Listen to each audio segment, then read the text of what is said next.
Hey, and welcome back to another video from my Strange Phones playlist, the playlist of videos where I showcase weird or strange looking phones or phones with really strange features in a form of technical review, and we go over all the details as to why the engineers or the designers chose this strange feature or design characteristic and how they impact the user on a daily basis.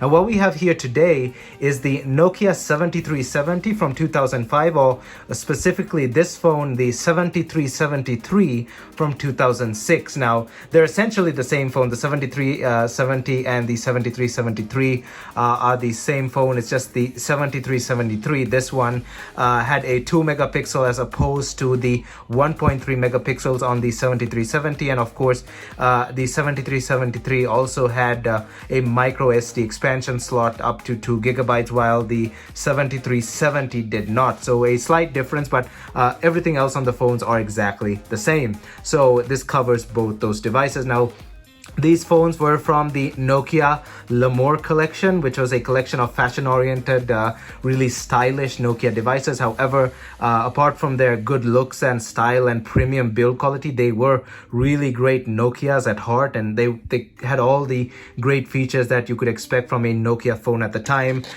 These also had leather battery covers. As you can see, I had to take the battery cover off because this battery is a bit too big for it, and I've taped it on there because I don't have the original battery. But as you can see, a leather battery cover there, a premium design, metal at the back. The plastic is also really well built. A very solid set of phones. The entire L Amour collection were really good looking and also really well built, long battery lives, and a really solid set of phones. And I've covered a couple of them in the past as well. The 7280 and then the 7380, and this phone as well. I did a full retro style review on this phone. You can find it up here as well for the 7373 or the 7370, the retro style review. If you haven't already seen it, I'll link it down in the description below as well. And today we'll be going over the obvious design. The strange design is this swivel keyboard with this swivel display like thing. As you can see, the display rotates 360 degrees, and the reason as to this I'll be explaining the engineering design choices that went into this and how it impacted the user on a daily basis. But as usual, before jumping right in, don't forget to smash that like button down below, as it helps this video get on YouTube's algorithm. And also don't forget to hit that subscribe button down below and ring that bell notification button so you're notified whenever I upload a new video. Also, don't forget to leave a comment down below and let me know what you think about the Nokia 7370. Did you own one at some point? Do you have one in your collection? Do you plan on getting one at some point? Or whatever you want to let me know about this phone down in the comment section below. If you have any questions as well, I'll be happy to answer your questions. Also leave a question down below. If you do have one, we can start a discussion or I can answer your questions. My social media is linked down in the description below, which includes Instagram, Discord, and Twitter. And now let's jump right into this video.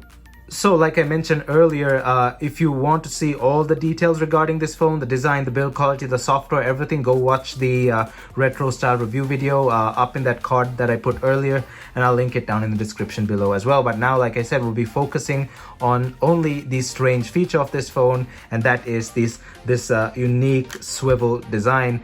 This design is 360 degrees. As you can see, it rotates completely, but once you move it to the top, you cannot move it beyond that. There's a special limiter or gasket in the inside there that limits it from moving 360 degrees, because you don't want to break the wires on the inside by rotating it 360 degrees. So what's the main appeal of this phone? Now, like I said, it's a part of the L Amour collection, which were stylish, fashionable, premium phones. So as you can see, the phone looks like a bullet in that shape, and it's really unique design. I really love this design. So what's the appeal here? Well, it's completely simple. It's just a fashion statement, or it's just ease of use as well. I should put both in there, but mostly it's a fashion statement. Now, it's ambidextrous, so like I showed you earlier, it rotates in both directions. So imagine you're at a party or something and you roll up and you get a call. Yeah, no problem. Imagine doing that at a party. That's definitely gonna turn some heads. If you're a left-hander, no problem. This phone has got you covered. You're getting a call, you're getting a message or something, no problem.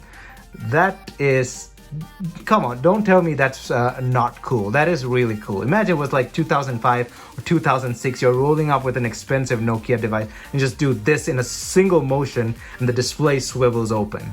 That's really stylish. That's really unique, but also it's very convenient. It's the design, the hinge design is built in, or the swivel design is built in such a nice way that when you move it, you can move it with a single motion like that. It's not too tight, but it's not too loose either, so it doesn't just automatically rotate in your pocket or anything like that. But it's just the right amount for you to push, a very satisfying amount as well. It feels really good on your thumb, and when it opens, it gives you that satisfying locking feeling as well. I cannot convey it to you over a video like this, but I'll try. So let me bring it close and you can hear the mechanism. So I'll stop talking. Let's do the other side. I don't know if that's coming to you on video, but it does feel really satisfying. If you get your hands on one of these phones, definitely play around with that. It feels really nice. And if you already have one of these, you know what I'm talking about. So that is a fashion statement, and of course, a very convenient thing as well. You don't have to be using both hands. You quickly pull it out of your pocket, flip it open with a single motion.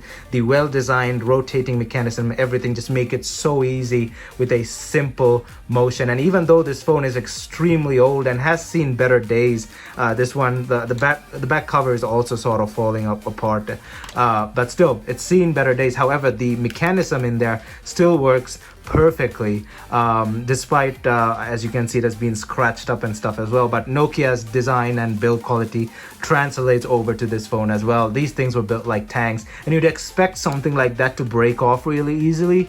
However, I've never seen a broken one like this with the two halves separated. I've only seen like cracked displays, like someone cracked the plastic or whatever, but I've never seen actually one in two halves. So that's quite impressive, because I've seen a lot of broken stuff through my years in buying stuff off eBay, buying old phones off eBay. So a very premium built mechanism as well. I haven't had a look on the inside of this thing, but I've seen some photos, and the components are really well built. They look really well built. And furthermore, this strange design, this bullet-shaped design, it also translates into even further design characteristics, or good use of space. As you can see, the two stereo speakers on the sides there, they just appear really nicely out of the side, right on the display when you open the phone. So, and yeah, those are stereo speakers, and everything on this phone just screams premium. Even though it's a plastic phone, and even though this one has seen a lot of crap in its life, it still feels really nice in your hand. It feels really good, and I just cannot stop telling you about the locking mechanism on this phone. It just feels different when that display locks in place. Just feels really nice. I cannot stress that even more. And apart from that, that's just basically the reason it has this strange mechanism. It's just a fashion statement, like I said. It's also just ease of use for such a small phone in such a small footprint. As you can see, it just fits in your hand like that. Even someone with small hands wouldn't have a problem holding this. Now, my hands are medium sized, but someone with small hands wouldn't have a problem holding this as well. And just like I said earlier, just imagine you roll up to you're in a party, you roll up to someone, you get a call, pull this out of your pocket, just simply do that, and voila. That is just really impressive, even by 2022 standards. So that's just basically the engineering choice behind that. It's just fashion and ease of use. And these phones are really expensive, so if you pay that much for a phone, for a fashion phone as well, you better have something to show for that large sum of money you paid. I forgot how much exactly this phone cost, but it did cost quite a lot. But yeah, that's about it in terms of engineering choices or design characteristics as to why the engineers chose that design. It's just fashion and ease of use. And yeah, that's all I can say about this phone. And as usual, thanks for watching, and I hope you enjoyed this video. And if you really want to see more on this phone, don't forget to check out that video on the full retro style review. It'll be linked down in the description below, and it's on my channel as well. And if you honestly like this video, don't forget to smash that like button down below, as it helps this video get on YouTube's algorithm. And also don't forget to hit that subscribe button down below and ring that bell notification button so you're notified whenever I upload a new video. Don't forget to leave a comment down below or a question and let me know what you think about the Nokia 7370 or the Nokia 7370. Do you have one? Do you want to get one for your collection? Do you own one at some point? Or if you have any questions as well, just leave a question or a comment down below. I can start a discussion or I can answer your questions. My social media is linked down in the description below, which includes Instagram, Discord, and Twitter. Thumbs up, and I'll see you guys in my next video.